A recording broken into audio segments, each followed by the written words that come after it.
bago po ako worship, mayroon po akong declaration every day.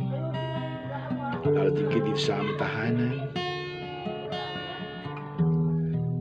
Sabi doon sa Psalm 19, the heaven declare glory of God. The sky proclaim the work of His hands. Day after day, the purpose speaks.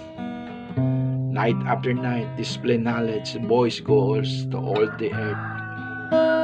It's like a bridegroom coming forth his pavilion, like a champion rejoicing, running course. Its miracles a circuit in the others. Nothing's hidden from the head. The law of the Lord is perfect, reviving the soul. The status of the Lord trustworthy, making wise the simple. The praises of the Lord are right, giving joy to the heart. The command of the region, giving light to the eyes. The fear of the Lord is pure, enduring forever. The ordinances of the Lord are altogether righteous. They are more precious than gold, than much pure gold, than sweeter than honey from the comb. In all possessions, we did not roll over me, we did not blameless innocence with great transgression. With the word of my mouth and meditation of my heart, we pleasure your sight, O Lord, my rock and my redeemers.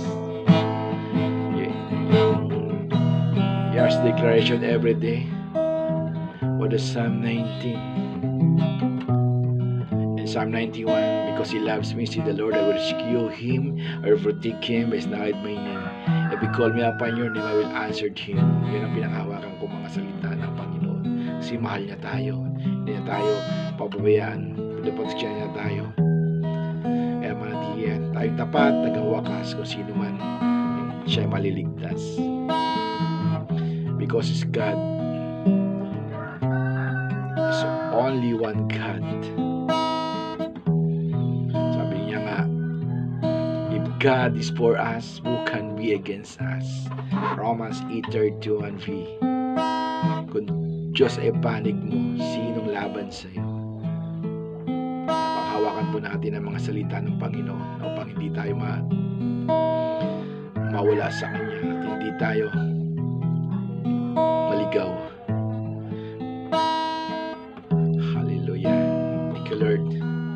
Sa umagang to, pinupuri ka na, sinasamba, dinadakila, pinataas ang pangalan.